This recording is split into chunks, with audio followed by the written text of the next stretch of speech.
Hello guys. তো আমি কিছুদিন আগে একটা মানে it's not a review video না, এটা কোনো টেক চ্যানেলও না যেখানে কোনো আমি টেকনিক্যাল গান দিব, ঠিক আছে?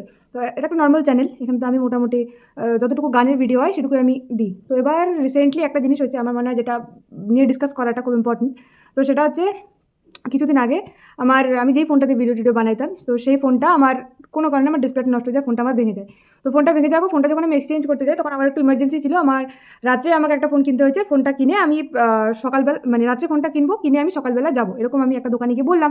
দোকানে কারণ সেই মুহূর্তে আমার অনলাইন থেকে কখন অর্ডার দিব, সেই মুহূর্তে কখন আসবে, তো এটা এতটা টাইম আমার হাতে ছিল না। তো তার জন্য আমাকে আ মানে তৎনগদ কেনার জন্য আমাকে দোকানে যেতে হয়েছে। দোকানে গেছি। তো এবার বলার পরে আমাকে এই মডেলটা দিছিল। ঠিক আছে? Samsung Galaxy F55 5G। তো ঠিক আছে। তো তখন আমি বিনা রিভিউ দেখেই জিনিসটাকে নিয়েছিলাম। তো যেটা সবথেকে বড় ভুল কাজ, যেটা করা উচিত না, সেটা হচ্ছে আমার যেটার জন্য মেইন ভিডিওটা বানানো সেটা হচ্ছে ফোনটা হচ্ছে 5G ফোন। ফোনটার প্রাইস নিল আমার কাছ থেকে 20,000 এর মতো, ঠিক আছে? তো এবার ফোনটাতে হচ্ছে 8 জিবি র্যাম, 128 জিবি রম, ঠিক আছে? 7 জেন অক্টা কোর আছে। তারপরে রিয়ার ক্যামেরা হচ্ছে 50 এমপি আছে, 50 এমপি, 8 এমপি আর 2 এমপি আছে। ফ্রন্ট ক্যামেরা 50 এমপির আছে, ডিসপ্লে 6.7 ইঞ্চ এখানে মানে যেভাবে দেওয়া আছে। ব্যাটারি 5000 mAh আছে। তো মেইন ব্যাপার যেটা সমস্যা হলো সেটা হচ্ছে ফোনটা যেদিন আমি নিলাম তারপরের দিন ফোনটার ব্যাটারি লাইফ ওয়েস্টেড। এই যেটা হচ্ছে ফোনটা, ঠিক আছে? এই যে এটা হচ্ছে ফোনটা, এই যে ফোনটা, ঠিক আছে? ফোনটার ব্যাটারি লাইফ তো মোটামুটি ঠিকঠাক, যতটুকু বলছে কোম্পানি সেই অনুযায়ী তো ফোনটার ব্যাটারি লাইফ ঠিকঠাক আছে। এবার শুধু ফোনটার ব্যাটারি লাইফের জন্য না, আর হচ্ছে ফোনটার ডিসপ্লে কোয়ালিটিও মোটামুটি ঠিকঠাকই লাগছে আমার, মানে অ্যাকর্ডিং টু প্রাইস। তো কিন্তু মেইন ব্যাপার হচ্ছে যেটা, সেটা হচ্ছে ফোনটা তো এক তো ওভার রেটিং হয়ে যাচ্ছে, প্রচণ্ড ওভার রেটিং হচ্ছে। মানে এরকম মনে হয় কি, কী বলবো, গরম পিজা যদি হাতে নিলে যেরকম লাগে ঠিক সেরকম লাগে, ফোনটা এরকম ওভার রেটিং হয়। আর একটা হচ্ছে যখন ওভার রেটিং হয় তখন ফোনটা অনেক সময় ল্যাগিংও করে, ঠিক আছে? তো মেইন কথা হচ্ছে এই 20,000-এর মধ্যে এই ফোনটা নেওয়ার থেকেও আরও অনেক আমার মনে হয় ভালো, মানে আরও অনেক, মানে এই ফিচার্সের পাওয়া, যে ফিচার্সগুলো নর্মাল ফিচার্স।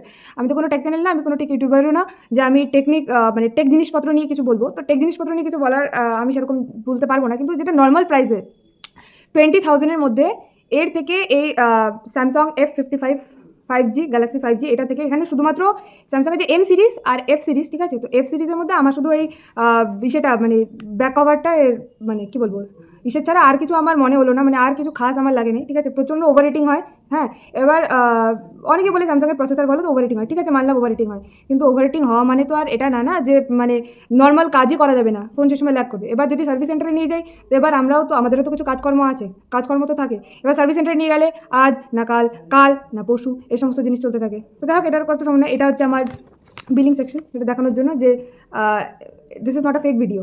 তো এটা বিল, ঠিক আছে? এই যে বিলটা। তো এবার ব্যাপারটা হচ্ছে সেটা হচ্ছে যখন কেউ কোনো জিনিস কিনতে যায় না, তো তখন আমরা মেইনলি দুভাবে ইলেকট্রনিক জিনিস কেনা উচিত। এক তো যেটা আমার মনে হয়েছে, এক তো কোনো সেলসম্যানদের কথায় আইসে কোনো জিনিস কিনে নেওয়াটা বা তাকে ট্রাস্ট করে কোনো জিনিস কিনে নেওয়াটা আমার মনে হয় না এটা খুব একটা ওর্থফুল হবে কারোর জন্য, ঠিক আছে? তো আই থিঙ্ক কি সেলসম্যানের এটা জাস্ট একটা সেলফ অ্যাওয়ার ভিডিও।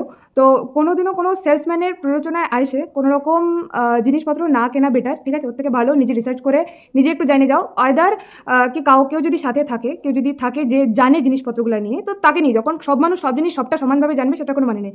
আর তাই বলে এটা না যে দোকানে গেলে কিছু একটা জিনিস তাকে ঘাড়ে একটা চাপায় দাও, ঠিক আছে? এটা আমার মনে হয় দুটা জিনিসই খুব বিষয়। তো মানে স্যামসাংয়ের সেট আমি এর আগেও ইউজ করছি, সব ধরনের সেটই ইউজ করছি, কিন্তু স্যামসাংয়ের এই সেটটা হচ্ছে আমার মানে কমপ্লিট ডিসঅ্যাপয়েন্টমেন্ট লাগলো, মানে কমপ্লিট ডিসঅ্যাপয়েন্টমেন্ট, ঠিক আছে?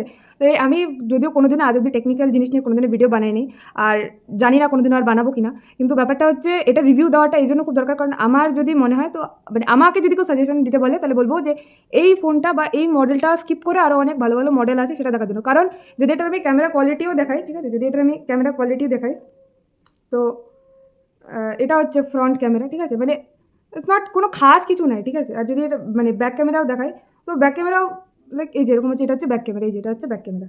তো খাস কিছু যে একটা আছে, খাস কিছুই নাই।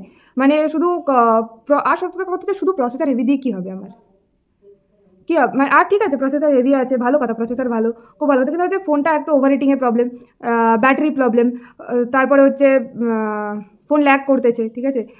পিকচার কোয়ালিটিও খুব একটা যে ভালো সেটা তো দেখতে পারলাম না। শুধু ফোনটার মডেলটা ডিজাইনটা দেখতেই সুন্দর, ঠিক আছে? এর থেকে বরঞ্চ এরকম মানে এটা ছাড়া এছাড়াও অনেক রকমের ভালো ফোন পাওয়া যায়, আমার মনে হয় সেই সমস্ত জিনিস কেনাই ভালো। আর সেলসম্যানের কথা শুনে জিনিস না কেনাটা বেটার, কারণ সেক্ষেত্রে কী হয়, অনেক সময় আমরা হয়তো বেশি হয় না যে লোভে পাপ পাপে মৃত্যু, তো ওরকম ব্যাপার একটা হতে পারে। তো ওই জন্যই is the self aware video কি নেক্সট টাইম থেকে কোনো রকম যদি কেউ কেনে, তো আই সাজেস্ট কি আইদার নিজে গিয়ে কোনো মডেল চুজ করে যাক বা কিছু করে যাক যে আমার এই প্রাইসে এই কনফিগারেশনে এই জিনিসপত্র লাগবে, বা আইদার কাউকে নিয়ে যাক, যদি তারা সাজেস্ট করতেই পারে, অবশ্যই অনেকেই ভালো আছে যারা সাজেস্ট করলে ভালো সাজেস্ট করে, তো তারা একটু মানে সেখানে গিয়ে সেটা চালায়, সেটা বুঝে, সেটা দেখে জেনে আসে। কারণ আমার মনে হয় এটা শুধু আমার সাথে না, এটা অনেকের সাথেই হয় কি আমরা কোনো জিনিস একটা প্রথমে কিনে নিই, কিনে নেওয়ার পরে তারপর প্রবলেমটা ফেস করি। আর রিপ্লেসমেন্টও সেভাবে মানে আমি আজকে চাইলে কালকে রিপ্লেস হয়ে যাবে এমন তো না, এটা ডে টু ডে, মানে আমি চাইলেই আজকে কিনে নিলাম কালকে দিয়ে দিলাম, এরকম ব্যাপারটাও খুব একটা হয় না। যাই হোক, আমি এত কথা বলতে চাই না, মেন কথাই আমার এটা যে নেক্সট টাইম থেকে যখন কেউ কোনো রকমের ফোন বা কোনো রকম ইলেকট্রনিক গ্যাজেট পারচেস করবে, তখন একটু প্লিজ কেয়ারফুলি পারচেস করো, কারণ আইদার না হলে এরকম ধরনের অনেক প্রবলেমই আসে। আর এটার রেটিংসও আপনারা গিয়ে গুগলে দেখতে পারেন, বা ফ্লিপকার্টে, অ্যামাজনে অনেক জায়গায় আছে, সেখানে গিয়ে দেখতে পারেন। রেটিংসও খুব একটা ভালো আমি কারোর সেরকমভাবে দেখি নাই। আমি এছাড়া আমার কিছু ফ্রেন্ডসও এটা মানে কিনে পস্তাইছে, ঠিক আছে। তাই এবার কি এই সেটটা থেকে একটু দূরে থাকাটা ভালো, ইটস মাই সাজেশন। তারপরে এটা যদি কারোর ইচ্ছা করে তাও পারচেস করে দেখার, তো সে অবশ্যই পারচেস করতে পারে। Thank you.